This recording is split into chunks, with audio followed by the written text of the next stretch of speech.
اسلام آباد سے 1 گھنٹے کی مسافت پر 200 گھروں اور فارم ہاؤسز پر مشتمل یہ ہے ویک فیلڈ۔ بظاہر یہ رہائشی علاقہ عام سا دکھائی دیتا ہے، لیکن ایاز کیانی کہتے ہیں کہ یہاں بہت کچھ غیر معمولی ہے۔ اس کی وجہ ہے ان کا رہن سہن، جس میں خود انحصاری کا پہلو نمایاں ہے۔ ٹیوب ویل کے ساتھ روزمرہ ضروریات کے لیے ایاز اور ان کے ہمسائے بارش کے پانی سے بھرا تالاب استعمال کرتے ہیں۔ اس کا پانی صاف رکھنے کے لیے ایک خاص کائی ڈک ویڈ لگائی گئی ہے جو مچھروں کی افزائش بھی روکتی ہے۔ استعمال شدہ پانی اور فضلہ زمین میں بنے مٹی کے گڑھوں میں چلا جاتا ہے۔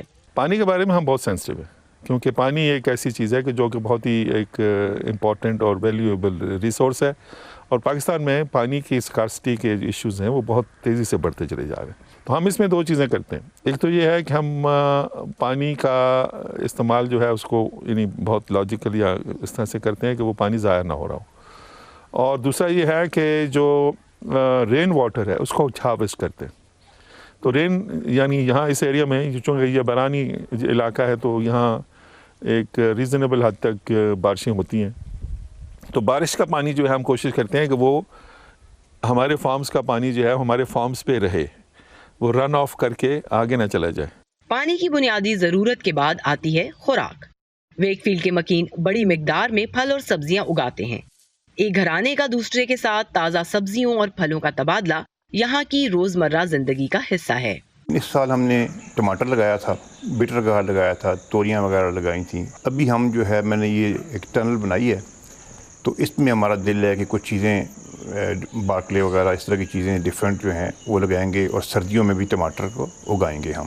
آپ آرگینک فوڈ کے ساتھ نا آپ کمرشل نہیں کر سکتے کچھ زیادہ، ٹھیک ہے، وہ سیلف سفیشینٹ آپ ہو سکتے ہیں۔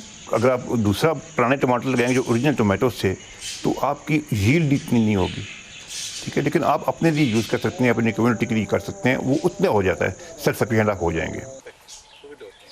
اس کمیونٹی کے ممبران نے اپنے لیے چند قواعد و ضوابط متعین کر رکھے ہیں، جس کے مطابق کھانے پینے کی اشیاء صرف آرگینک طریقے سے ہی اگائی جا سکتی ہیں۔ اس علاقے میں کسی بھی قسم کے شکار پر مکمل پابندی ہے، اور یہاں کی جنگلی حیات کو نقصان پہنچانا مکمل طور پر ممنوع ہے۔ یہاں سرکاری بجلی پر بھی شاید ہی کوئی انحصار کرتا ہو۔ کئی گھروں پر سولر پینلز لگے ہیں، اور زیادہ تر گھرانے 5-10 کلو واٹ بجلی بناتے ہیں، جو گھریلو ضروریات کے لیے کافی سمجھی جاتی ہے، جبکہ ایندھن کی ضروریات پوری کرنے کے لیے بایو گیس پلانٹ بھی لگایا گیا ہے۔ کیونکہ یہاں پر سب سے بڑا شروع میں مسئلہ یہ تھا کہ جو الیکٹریسٹی تھی وہ اتنی انشورڈ نہیں تھی، مثلا آتی جاتی تھی۔ دن کے وقت تو سولر سن ہوتا ہی ہے اور اس میں کوئی مسئلہ نہیں ہے، لیکن رات کے وقت کا مسئلہ تھا، اور وہ یہی ہے کہ you have to have batteries, تو وہ بیٹریز میں وہ انرجی سٹور ہو جاتی ہے اور رات کو پھر ہم استعمال کر لیتے ہیں۔ خود پر انحصار کرنے والی اس آبادی کے رہائشیوں کا کہنا ہے کہ اس طرز زندگی سے ان کے درمیان تعاون کا جذبہ اور وسائل کی قدر دونوں میں اضافہ ہوا ہے۔ گیتیا رانیس، وائس آف امریکہ، خانپور۔